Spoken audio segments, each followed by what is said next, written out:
વિદ્યાર્થી મિત્રો, આપણે 5.7 પૂરું કરી કાઢ્યું. હવે 5.8 આવીએ છીએ. 5.8 માં કયું છે તો રોલનો પ્રમેય. કયો છે? રોલનો પ્રમેય. શું છે? જો f એ શું છે રોલનો પ્રમેય? જો f એ મોટા કૌંસમાં, કયા મોટા કૌંસમાં, ક્લોઝ ઇન્ટરવલ માં ab પર સતત છે હોય, f એ મોટા કૌંસ પર સતત હોય અને નાના કૌંસમાં વિકલનીય હોય તથા f a બરાબર fb થાય તો કોઈ c belongs to ab મળે કે જેથી f' c બરાબર 0 થાય. યાદ શું રાખવાનું? મોટા કૌંસમાં સતત, મોટા કૌંસમાં સતત, નાના આ મોટો કૌંસ છે સતત, બરાબર, અને નાના કૌંસમાં વિકલનીય હોય તથા fa બરાબર fb હોય તો c belongs to ab એવો મળે કે f' c બરાબર 0 થાય. આ યાદ રાખવાના પોઈન્ટની અંદર આપણે યાદ કયો રાખવાનો છે? મોટા કૌંસમાં સતત, નાના કૌંસમાં વિકલનીય અને f' c બરાબર 0. આટલું યાદ રાખવાનું છે.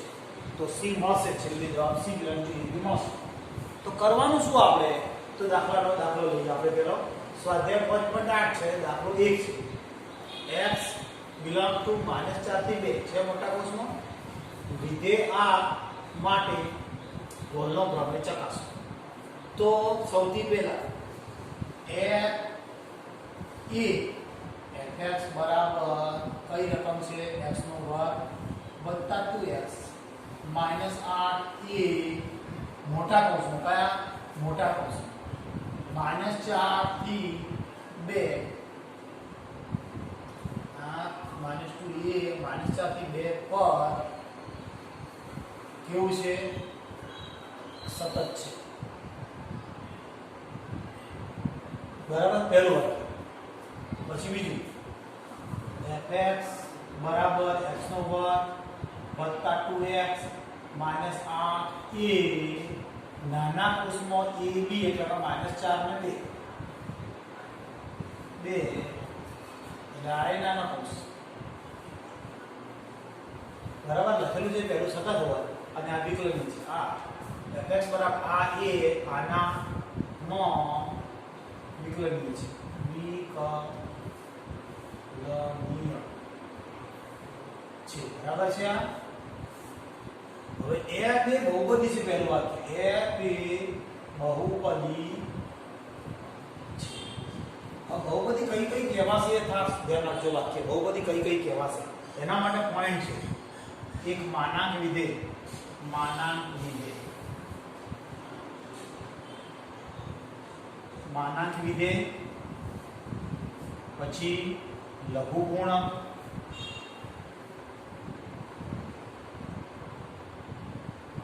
લઘુગુણક, પછી ઘાતાંક, માનાંક વિધેય, લઘુગુણક, ઘાતાંક, પછી બહુપદી, બહુપદીઓ છે. કઈ? આ બધી બહુપદીઓ છે. માનાંક વિધેય, લઘુગુણક, ઘાતાંક, અને આ તો આપણને ખબર પડે કે આ તો બહુપદી છે જ. લખી fx એ બહુપદી છે પહેલું, બરાબર. પહેલું વાક્ય fx એ બહુપદી છે, પહેલું ચેક કરી લેવું પડે બહુપદી છે કે નહીં, બરાબર. આ f એ બહુપદી આના પર સતત છે, વિકલનીય છે. બે આવ્યું, ક્લિયર. હવે શું કરવાનું? f a બરાબર ab તો a અને b ગણાશે. શું ગણાશે? આ a અને આ b. તો f a fx બરાબર x નો વર્ગ પ્લસ 2x માઈનસ બીજા કૌંસમાં અહીંયા બીજી વખત fx બરાબર x નો વર્ગ વત્તા 2x માઈનસ 8. તો x ની જગ્યાએ કેટલા મૂકવાના? -4. કેટલા મૂકવાના? -4. તો x ની જગ્યાએ -4 નો વર્ગ વત્તા 2 જોડે -4 અને ઓછા 8. આનો વર્ગ કેટલો થશે? 16. આ 4 ગુણ્યા 8 અને 8 બરાબર 0 આયા.